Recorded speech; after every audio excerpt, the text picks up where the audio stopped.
ಅರ್ಥ ಮಾಡಿಕೊಂಡೆ ಅಂತ ಹೇಳಿದರೆ, ತಿಮ್ಮಾಪುರರು ಅಬಕಾರಿ ಸಚಿವರಾದ ಮೇಲೆ ಶ್ರೀಮಂತರಾಗಿದ್ದಾರೆ. ಏನು ತಪ್ಪು ಅರ್ಥ ಮಾಡಲ್ಲ, ಬೆಳ್ಳಿ ಕೂದಲು ಬಂದಿದೆ ಅವರಿಗೆ. ಸಚಿವರಾಗುವುದರ ಮೊದಲು ಕಪ್ಪಿತ್ತು, ಈಗ ಅಲ್ಲ. ನಾನು ಶ್ರೀಮಂತನೇ. ನೀವು ಈ ರೀತಿಯಾಗಿ ಮಾತಾಡೋ ಆಪಾದನೆಗಳಿಂದ ಆ ರೀತಿ ಹೇಳ್ತಾ ಅಲ್ಲ, ನಾನು ಆಪಾದನೆ ಮಾಡಲಿಲ್ಲ. ಎಲ್ಲರೂ ಹೇಳ್ಬೇಕಾಗ್ತದೆ. ಜೋಶಿ ಅವ್ರ ಬಗ್ಗೆ ಹೇಳ್ಬೇಕಾಗ್ತದ, ಕುಮಾರಸ್ವಾಮಿ ಅವ್ರ ಬಗ್ಗೆ ಹೇಳ್ಬೇಕಾಗ್ತ, ಮಂತ್ರಿಗಳಾದ ನಂತರ ಯಾವ ರೀತಿ ಆಗ್ಯಾರ ಹೇಳಿದ್ರೆ ಎಲ್ಲವನ್ನು ಗಂಭೀರವಾಗಿ ತಗೊಳ್ಬೇಡಿ ಗೋಸರಾಜ್ರೆ, ಮಂತ್ರಿ ಆದ್ಮೇಲೆ ಎಲ್ಲವನ್ನು ಗಂಭೀರವಾಗಿ ತಗೊಳ್ಬೇಡಿ. ಹಾಸ್ಯಕ್ಕೂ ಒಂದು ಜೀವನದಲ್ಲಿ ಅವಕಾಶವನ್ನ ಕಲ್ಪಿಸಿಕೊಡಿ. ಹಾಸ್ಯಕ್ಕೂ ಒಂದು ಸ್ವಲ್ಪ ಅವಕಾಶವನ್ನ ಕಲ್ಪಿಸಿಕೊಡಿ. ನೀವು ಸ್ವಲ್ಪ ಹಗುರ ಆಗ್ತದೆ, ಮನಸ್ಸು ಹಗುರ ಆಗ್ತದೆ. ಬಹಳ ದೊಡ್ಡ ಸ್ವರದಲ್ಲಿ ಗಂಭೀರವಾಗಿ ಮಾತನಾಡಿ ಏನು ಮಾಡ್ಲಿಕ್ಕಿಲ್ಲ. ನಾವು ಏನಾದ್ರೂ ಮಾಡ್ಲಿಕ್ಕಿದ್ರೆ ನಾವು ಮಾತಾಡಿದ್ರಲ್ಲಿ ಏನಾದ್ರೂ ನೀವು ಮಾಡಿದ್ರಲ್ಲಿ ಉಳಿಸಿಕೊಂಡು ಹೋಗುವಂತದ್ದು. ಇದನ್ನು ಬಹಳ ಗಂಭೀರವಾಗಿ ತಗೊಳ್ಬೇಡಿ. ನಾನು ಹಗುರವಾಗಿ ಆದ್ರೆ ಗಂಭೀರವಾಗಿ ಹೇಳ್ತಾ ಇಲ್ಲ, ಎಲ್ಲ ರಾಜಕೀಯವಾಗಿ ಹೇಳ್ತಾ ಇದ್ರಿ. ಆದ್ರೆ ತೋರಿಸ್ತಾ ಇದ್ರೆ ಅಷ್ಟೇ, ರಾಜಕೀಯ. ನನಗೆ ಆಲೋಚನೆ ಬಂತು, ಅವರು ನಗ್ತಾ ಇರೋದು, ಇವರೆಲ್ಲ ಇಷ್ಟು ಮಾತಾಡ್ತಾ ಇದ್ದಾರೆ, ನಮ್ಮ ಹತ್ರ ದುಡ್ಡೆಲ್ಲಿದೆ ಇದನ್ನೆಲ್ಲ ಈ ಯೋಜನೆಗೆ ಯಾವುದರಲ್ಲೆಲ್ಲ ಹೆಚ್ಚಿಸಲಿಕ್ಕೆ ಸಾಧ್ಯ ಇದೆ. ತಿಮ್ಮಾಪುರದ ಖಾತೆಯನ್ನು ಸಹ ಸೇರಿಸಿ, ಎಲ್ಲದಕ್ಕೂ ಸೇರಿಸಿ ಆಯಿತು. ಒಂದು ಕಡೆಯಿಂದ ಕೊಟ್ಟು ಇನ್ನೊಂದು ಕಡೆಯಿಂದ ತೆಗೆದುಕೊಳ್ಳುವ ಯೋಜನೆ, ಅದನ್ನು ಕಸಿದುಕೊಳ್ಳುವ ಸಿಸ್ಟಮ್ ಏನೋ ಹೊಸದಾಗಿ ಬಂದಿದೆ. ಅಲ್ಲ, ಸರ್ಕಾರ ಬರಬೇಕಾಗಿತ್ತು. ಅಲ್ಲ,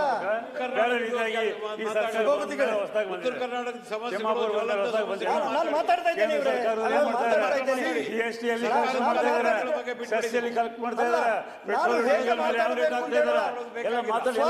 ನನಗಿಲ್ವಾ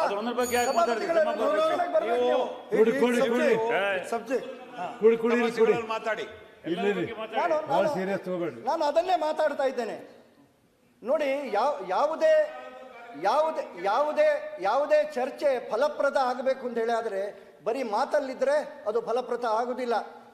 ನಾನು ಸರ್ಕಾರವನ್ನು ಆಗ್ರಹಿಸ್ತೇನೆ, ಹೇಳಿ ಇಲ್ಲಿ ಈ ವೇದಿಕೆಯಿಂದ, ಇಂತಹ ಯೋಜನೆಗೆ ಇಷ್ಟು ಸಾವಿರ ರೂಪಾಯಿಯನ್ನ ನಾವು 1000 ಕೋಟಿ ರೂಪಾಯಿಯನ್ನ ಇಡ್ತೇವೆ. ನಾವು ಬರೀ ನಮ್ಮಲ್ಲಿ ಹಣದ ಕೊರತೆ ಇಲ್ಲ, ಶಾಸಕರುಗಳೇ ಮಾತಾಡ್ತಾ ಇದ್ದಾರೆ, ನಮಗೆ ಕ್ಷೇತ್ರಕ್ಕೆ ಹೋಗ್ಲಿಕ್ಕೆ ಆಗುವುದಿಲ್ಲ, ಒಂದು ಸಣ್ಣ ಅಭಿವೃದ್ಧಿಗೂ ಹಣ ಕೊಡ್ತಾ ಇಲ್ಲ ಅಂತ ಹೇಳುವಂತಹ ಮಾತು ಶಾಸಕರುಗಳು ಹೇಳ್ತಾ ಇದ್ದಾರೆ. ರಸ್ತೆಯ ಹೊಂಡ ಮುಚ್ಚುವುದಕ್ಕೂ ಹಣ ಇಲ್ಲ ಅಂತೇಳಿ ಹೇಳ್ತಾ ಇದ್ದಾರೆ. ಇದನ್ನು ನಾವು ಹೇಳದೆ ಮತ್ತೆ ಇನ್ಯಾರು ಹೇಳಬೇಕು? 20,000 ಕೋಟಿ ಫಂಡ್ ಇದೆ, ಎಲ್ಲರಿಗೆ ಕೂಡಿ ನೀವು ಆಮೇಲೆ ಕೊಟ್ಟು ಎಲ್ಲರಿಗೆ ಅಭಿವೃದ್ಧಿ ಫಂಡ್. ನೀವ್ ಯಾಕೆ ಹೇಳ್ತೀರಿ? 20,000 ಕೋಟಿ ಇದೆ, ಮಾತಾಡ್ಬಿಡಿ, ಡಿಸ್ಟರ್ಬ್ ಮಾಡಬೇಡಿ. ಮಾಡಬೇಡಿ, ಅವ್ರು ಮಾತಾಡ್ಲಿ, ಆಮೇಲೆ ನೀವು ಪ್ರಶ್ನೆ ಮಾಡಿ. ದಯವಿಟ್ಟು ಕೆಎಸ್ಆರ್ಟಿಸಿ ಅಂಗನವಾಡಿಯ ಕಾರ್ಯಕರ್ತರು ಎಲ್ಲರೂ ಅವ್ರಿಗೆ ಏನ್ ಹೇಳಂಗಿಲ್ಲ, ಎಲ್ಲರೂ ಸತ್ಯಾಗ್ರಹ ಮಾಡ್ತಾ ಇದ್ದಾರೆ, ನಮಗೆ ಕೊಡಬೇಕಾದಂತಹ ಸಂಬಳ ಕೊಡ್ತಾ ಇಲ್ಲ ಅಂತ ಹೇಳಿ. ನನಗೇನು, ನಾನು ಹೇಳುವಾಗ ಇದರ ಬಗ್ಗೆ ಎಲ್ಲರೂ ಒಮ್ಮೆ ಚಿಂತನೆ ಮಾಡಬೇಕು ಅಂತ ಹೇಳೋ ದೃಷ್ಟಿಯಲ್ಲಿ ಮಾತ್ರ ಹೇಳಿದ್ದೇನೆ ಹೊರತು ನಿಮ್ಮನ್ನು ದೂರುವುದಕ್ಕೆ ನಾನು ಹೇಳ್ತಾ ಇಲ್ಲ, ನಿಮ್ಮ ಟೀಕೆಗೋಸ್ಕರ ಹೇಳ್ತಾ ಇಲ್ಲ. ಆದರೆ ಇದು ವಾಸ್ತವ. ನಿಮ್ಮದೇ ಶಾಸಕರನ್ನು ಕರೆದು ಕೇಳಿ.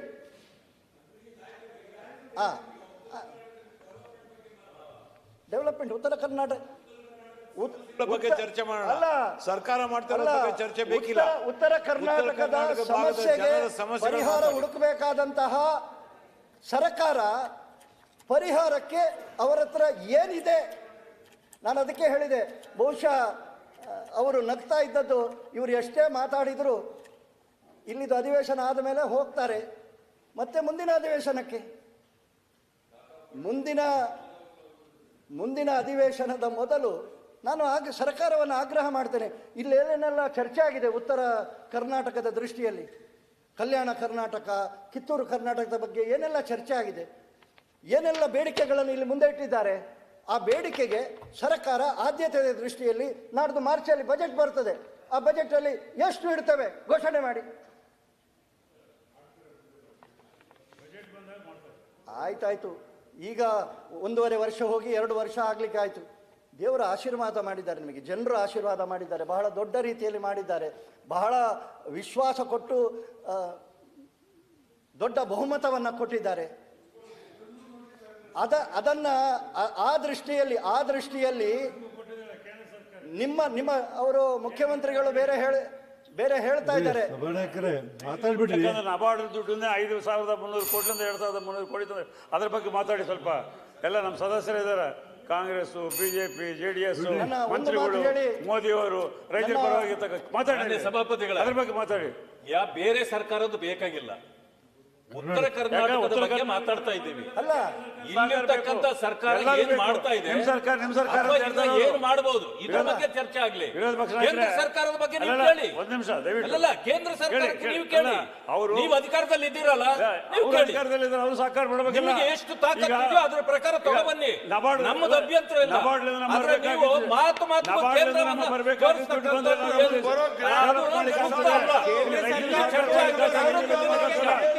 ಅದು ತಗೊಂಡಾಗ ನೀವು ಕೇಂದ್ರ ಸರ್ಕಾರ ಏನ್ ಮಾಡಿದೆ, ಯಾವ್ದು ಕೇಳಿದ್ರು ಕೇಂದ್ರ ಸರ್ಕಾರ ಏನ್ ಮಾಡ್ತಾರೆ. ಮಾಡ್ಬೇಕಾಗಿರೋದನ್ನ ನಿಮಗೆ ಎಷ್ಟು ಶಕ್ತಿ ಇದೆಯೋ ಅದ್ರ ಪ್ರಕಾರ ತಗೊಳ್ಬೇಕು. ನಿಮ್ಗೆ ಅಧಿಕಾರ ಇದೆಯಲ್ಲ, ಈಗ ಅಧಿಕಾರ ರಾಜ್ಯದಲ್ಲಿ ನಮ್ಗೆ ಅಧಿಕಾರ ಇಲ್ಲ. ನಿಮ್ಗೆ ಆಗಲ್ಲ ಅಂದ್ರೆ ನೀವು ಬಿಡಿ, ನಾವು ತರ್ತೇವೆ. ನೀವು ರಾಜೀನಾಮೆ ಕೊಡಿ, ನಾವು ತರ್ತೇವೆ. ಫೆಡರಲ್ ಸಿಸ್ಟಮ್ ನಲ್ಲಿ ಕೇಂದ್ರ ಸರ್ಕಾರದ ಜವಾಬ್ದಾರಿ ಇದೆ. ಈಗ ಇಲ್ಲಿ ಕೇಂದ್ರ ಸರ್ಕಾರದವ್ರು ಕರ್ನಾಟಕದಲ್ಲಿ ಕೃಷ್ಣಾ ಜಲದ ಬಗ್ಗೆ ಯಾಕೆ ಕೇಂದ್ರ ಸರ್ಕಾರದ ಏನಿದೆ ಅರ್ಥ ಇಲ್ಲ. ಅದೇನಿದೆ, ಅದಕ್ಕೇನಿದೆ ಅಲ್ಲ, ಹೋಗಿ ಕೇಳ್ರಿ ಅಲ್ಲಿ. ನೋಡಿ, ನಮ್ಮ ರಾಜ್ಯದ ಪಾಲು ಬರಬೇಕು, ಕೊಡಿ ಅಂತ ಕೇಳಿ. ಅಲ್ಲಿ ಕೊಡಕ್ಕಾಗಲ್ಲ. ಏನ್ ನಾವು ಏಜೆಂಟ ಅಲ್ಲ? ಇಲ್ಲಿನ ಬಗ್ಗೆ ಮಾತಾಡ್ರಿ. ನಿಮಗೆ ಅಧಿಕಾರ ಕೊಟ್ಟಿದ್ದಾರೆ, ಅಧಿಕಾರವನ್ನು ಬಳಸಿ ನೀವು ಹೋಗಿ ತರಬೇಕು. ಅದನ್ನು ಬಿಟ್ಟು ಬಟ್ ಇಲ್ಲಿ ಬರೀ ಕೂಗಾಡೋದು ಏನ್ ಪ್ರಯೋಜನ? ವಿರೋಧ ಪಕ್ಷ ನಾಯಕರು ನಮ್ಮ ರಿಕ್ವೆಸ್ಟ್ ಏನಂದ್ರೆ, ಫೆಡರಲ್ ಸಿಸ್ಟಮ್ನಲ್ಲಿ ರಾಜ್ಯ ಸರ್ಕಾರದ ಜೊತೆಯಲ್ಲಿ ರಾಜ್ಯ ಅಭಿವೃದ್ಧಿ ಮಾಡಬೇಕಾದ್ರೆ ಕೇಂದ್ರ ಸರ್ಕಾರದ ಅಷ್ಟೇ ಜವಾಬ್ದಾರಿ ಇದೆ. ಹೇಳ್ತಾನೆ, ಎಲ್ಲರೂ ಮಾತಾಡೋದು ಈಗ ಆಲಮಟ್ಟಿ ಇದ್ರ ಬಗ್ಗೆ ಮಾತಾಡ್ತಾ ಇದ್ವಿ, ನೀವು ಮಾತಾಡ್ತೀರಿ ರಾಮ.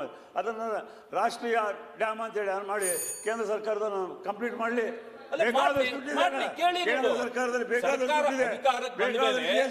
ಜವಾಬ್ದಾರಿ ಇದೆ ಕೇಳೋದು. ಚೆಸ್ ಮಾಡ್ತಾ ಇದಾರೆ, ಪೆಟ್ರೋಲ್ ಎಲ್ಲ ಟ್ಯಾಕ್ಸ್ ಹಾಕ್ಯಾರ, ಎಲ್ಲ ಲೂಟಿ ಮಾಡಿ ಅವ್ರು ಬೇಕಾಗಿದ್ದ.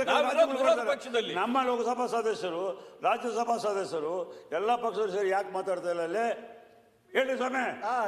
ಮಾಡಿ ಡ್ಯಾಮ್ನವರು ಹ್ಯಾಂಡ್ ಓವರ್ ಮಾಡಿ. ನೀವು ರಾಷ್ಟ್ರೀಯ ಮಾಡಿಸಿ, ನೀವು ಹೇಳಲಿಕ್ಕೆ ಮಾಡಿಸಿ. ನೀವು ಹೇಳಲಿಕ್ಕೆ ಕೂತ್ಕೊಳ್ಳಿ, ಯಾಕೆ ಕೂಡ್ತೀವಿ? ಏನ್ ಹೇಳಿ ನಾನು ಮಾತಾಡ್ಲಿಕ್ಕೆ ಬಾಯಿಲ್ಲ ನಿಮ್ಗೆ. ಅವ್ರ ಮುಂದೆ ಅವರಲ್ಲಿ ಎಲ್ಲರೂ ಇದ್ದಂದು ಮಾತಾಡಿದ್ ಹೆಂಗ್ರಿ? ಅವ್ರು ಹೆಂಗ್ ನೋಡ್ರಿ ಹೆಂಗ್ ಮಾಡ್ತಾರೆ ಅಲ್ಲಿ ಹೇಳಿ. ನೀವು ಸಭಾನಾಯಕರು ಏನ್ ಹೇಳ್ಬೇಕು ಸರ್? ದಯವಿಟ್ಟು ಹೇಳಿ. ಸಭಾನಾಯಕರು ನೀವು ಮಂತ್ರಿ ಆದ್ಮೇಲೆ ಬಹಳ ಆರಾಮಾಗಿದ್ರು, ಬಹಳ ಅನುಕೂಲಸ್ಥರಾಗಿದ್ರು. ನೀವು ಹೇಳಿ ಉತ್ತರ ಹೇಳಿ. ಸರಿ ಇದೆ, ಅವ್ರು ಹೇಳಿರೋದು ಸರಿ ಇದೆ. 700 ಕೋಟಿ ರೂಪಾಯಿ ಲಂಚ ಅವತಾರದಲ್ಲಿ ಇದ್ದಾರೆ. ಅವರು ಒಂದು ಬಂದಿದೆ, ಪತ್ರಿಕೆಗಳಲ್ಲಿ ಬಂದಿದೆ. ಅದರಿಂದ ಸರಿ ಇದೆ, ಸರಿ ಇದೆ, ಸರಿ ಇದೆ. ಆರಾಮಾಗಿದ್ದಾರೆ, ಆರಾಮಾಗಿದ್ದಾರೆ. ಈಗ ಆಯ್ತು, SIT ಕೊಡ್ರಿ, ಅದನ್ನು ಸುಮ್ಮನೆ ಆಪಾದನೆ ಕೊಡ್ರಿ ಸ್ವಾಮಿ, SIT ಕೊಡ್ರಿ. ಈ ರೀತಿ ಆಪಾದನೆ ಮಾಡಿ 3 ಆಪಾದನೆಗಳು ಒಂದರಲ್ಲ ಮಾಡ್ತಿರೋದು, ಇಡೀ ರಾಜ್ಯ ಮಾಡ್ತಾ ಇದೆ. ಎಲ್ಲ ಪತ್ರಿಕೆಗಳಲ್ಲಿ ಬಂದಿದೆ, ಎಲ್ಲ ಪತ್ರಿಕೆಗಳಲ್ಲಿ ಉತ್ತರ ಕೊಡಕ್ಕಾಗಿದೆಯಾ ನಿಮಗೆ? ಉತ್ತರ ಕೊಡಕ್ಕಾಗಿದೆಯಾ ನಿಮಗೆ? ಸಭಾಪತಿಗಳೇ, ಯಾವ ಆಧಾರದ ಮೇಲೆ ಅವ್ರು ಆಪಾದನೆ ಮಾಡ್ತಾ ಇದ್ದಾರೆ ಅನ್ನೋದು ಸ್ಪಷ್ಟೀಕರಣ ಕೊಡ್ಲಿ ಅವರು. ಸಭಾಪತಿಗಳೇ, ಯಾವ ಆಧಾರದ ಮೇಲೆ ನೀವು ಆಪಾದನೆ ಮಾಡ್ತಾ ಇದ್ದೀರಿ? ಏನ್ ಆಧಾರಗಳಿವೆ? ಆಪಾದನೆ ಬಂದಿದೆ, ಉತ್ತರ ಕೊಡಬೇಕಾಗಿರೋ ನೀವು, ನಾನಲ್ಲ. ಸುಮ್ಮನೆ ವೃತ್ತ ಆಪಾದನೆ ಬಂದಾಗ ಉತ್ತರ ಕೊಡಬೇಕಾಗಿರೋ ನೀವು, ನಾನಲ್ಲ. ಸುಮ್ಮನೆ ನಾನು ಉತ್ತರ ಕೊಡಕ್ ನಾನು ಸರ್ಕಾರ ಅಲ್ಲ. ಮಾಡಿದ್ರೆ ಸರಿ, ಉತ್ತರ ಕೊಡಬೇಕಾಗಿರೋರು ನೀವು. ಆಪಾದನೆ ಬಂದಿರೋದು ಸರ್ಕಾರದ ಮೇಲೆ, ವಿಷಯಗಳ ಮೇಲೆ ಚರ್ಚೆ ಮಾಡಿ ಕೊಡಬೇಕಾಗಿರೋರು ನೀವು, ನಾವಲ್ಲ. ಚರ್ಚೆ ಮಾಡ್ರಿ. ಉತ್ತರ ಕರ್ನಾಟಕದ ಬಗ್ಗೆ ಮಾತಾಡಿ, ಉತ್ತರ ಕರ್ನಾಟಕದ ಬಗ್ಗೆ ಮಾತಾಡಿ. ಯಾವ ಸಬ್ಜೆಕ್ಟ್ ಬಗ್ಗೆ ಮಾತಾಡಿ. ಮತ್ತೆ ಬೇರೆ ವಿಚಾರಗಳು ನೀವೇ ಹಾಕಿರ್ತೀರಿ. ಕೇಂದ್ರ ಸರ್ಕಾರ ಯಾಕೆ ಬರ್ಬೇಕು ಈಗ ಇಲ್ಲಿ? ಈಗ ಮಂತ್ರಿ ಸದನದಲ್ಲಿ ಹೇಳ್ರಿ, ಅದನ್ನ ಹೇಳ್ರಿ. ನೀವು ನೇರವಾಗಿ ಆಪಾದನೆ ಮಾಡ್ತೀರಂದ್ರೆ ಉತ್ತರ ಕೊಡ್ಬೇಕಂತ ನಾನ್ ಕೊಡ್ಬೇಕಂತ ನೀವು ಸಬ್ಜೆಕ್ಟ್ ಡೈವರ್ಟ್ ಮಾಡ್ತಾ ಇದ್ದೀರಿ ನೀವು. ನಾವೇನು ಹೇಳಿದಿಲ್ಲ. ಸರಿ. ಇಷ್ಟೆಲ್ಲ ಕೇಂದ್ರ ಸರ್ಕಾರ ಇದೆ. ನನ್ನ ಮಾತನ್ನು ಆಲಮಟ್ಟಿ ನಿಲ್ಲಿಸ್ತೇನೆ. ಡ್ಯಾಮ್ ಕಂಪ್ಲೀಟ್ ಮಾಡ್ಲಿಕ್ಕೆ ಅವ್ರು ಪ್ರತಾಪ್ ಸಿಂಗ್ ಸಹಕಾರ ನಾಯಕ್ರೆ, ಅವ್ರು ನ್ಯಾಷನಲ್ ನೀವೇನು ಆಗಿದೆ ಒಂದ್ ಅಂತ ಹೇಳಿ ಕೆಲ್ಸ ಅನೌನ್ಸ್ ಮಾಡಿ, ಮಾಡಿ ಕೇಳಿದೆ. ಏನ್ ತಪ್ಪಿದೆ ಅದರಲ್ಲಿ? ಬೋಸರಾಜ್ ಅವರು ಕೇಳ್ಬಾರ್ದಾ?